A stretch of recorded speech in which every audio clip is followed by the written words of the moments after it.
KGW News at 11. Good evening, and let's get right to breaking news on this Friday night. In a stabbing that has left one man dead, police say they responded to the Lentz neighborhood just after 7 this evening. And that is when they found a body outside a home on Southeast 98th Avenue with apparent stab wounds. Right now, 98th is closed north of Mount Scott Boulevard in what is very much an active scene.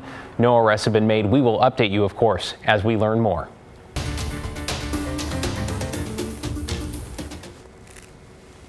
Are you guys staging for law enforcement?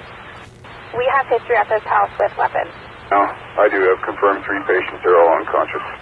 Well, that is radio traffic from first responders inside a McMinnville home working to save lives in the middle of a mass overdose.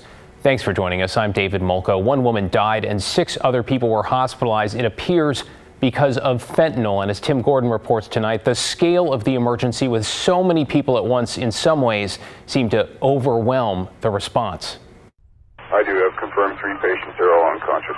A tough way to start this Friday for McMinnville first responders, from fire and EMS to the police department.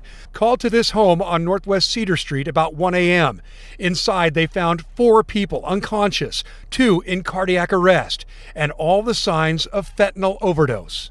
4 people were treated. We used all the naloxone, all the Narcan that we had in our cars, and I believe fire used up theirs as well. So just multiple doses had to be administered to these people that had overdosed at the residence. Police Chief Matt Scales says his officers were called in to help. There were 2 guns visible in the home, and they immediately got involved with medics doing CPR and delivering the opioid antidote, Narcan. In fact, Yamhill County deputies brought more Narcan to the scene to help. Can you have volunteers to staff Station 1? Break Cameron, can you get more Narcan from Medic 1 before they leave, please? You can hear from radio traffic this was an all-out life-saving effort at the home. And at the same time, 2 people were being dropped off by private car at Willamette Valley Medical Center. Police now know they were from the same home, also suffering from the same type of overdose. Don't trust a drug dealer. Don't trust anything that you don't know where it came from, period. Police believe all 6 were ingesting cocaine that they probably weren't aware was laced with fentanyl. Back on Cedar Street. They've always been very nice, the people that I've interacted with. We don't ever have any problems with them. What happened sinks in for neighbor Annika Strickland. Just the idea that you never know what exactly it is you're going to be getting, and the way that can just literally end your whole entire life. Unfortunately, that's exactly the result for one young woman, now dead, and the others recovering from a type of overdose all too common. Not just in the state of Oregon, not in McMinnville, it's nationwide, we all know that. This is, when it hits smack, then it hits home. Tim Gordon, KGW News.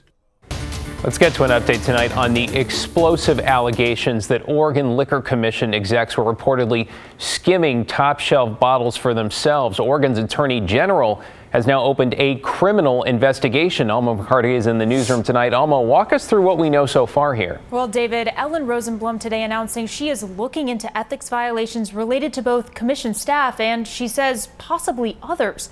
According to the Oregonian, this comes after an internal investigation last year where the executive director admitted to diverting warehoused liquor for his own use a couple of times, specifically naming Pappy Van Winkle's 23-year-old whiskey a very rare and highly sought after bourbon, which can cost thousands of dollars a bottle.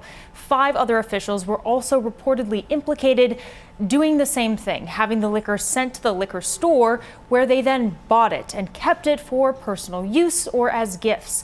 During an interview with an internal investigator, one official reportedly fulfilled requests for liquor hundreds of times, even, he said, for legislators. Here's Lewis and Clark professor Tong Yin.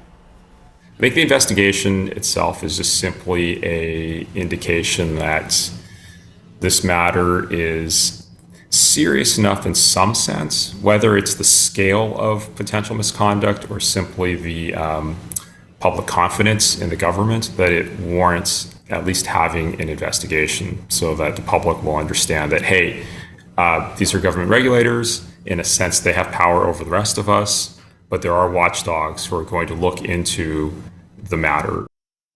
Now, you may remember Governor Kotek has already written to the commission's board calling for the commission to install new leadership, removing the managers that allegedly abused their position for personal gain. In an email to the Associated Press, a spokesperson for the OLCC said they will comply fully with the criminal investigation. David? Thanks, Helma. Appreciate the update tonight. Let's get you caught up on tonight's other headlines now. On the heels of the Chinese balloon, the Pentagon announced today it shot down an unknown and unmanned object flying in U.S. airspace off the Arctic coast of Alaska. Now, military officials say whatever it was, about the size of a small car, was flying at an altitude that posed a threat to commercial flights. The remnants came down onto iced over waters.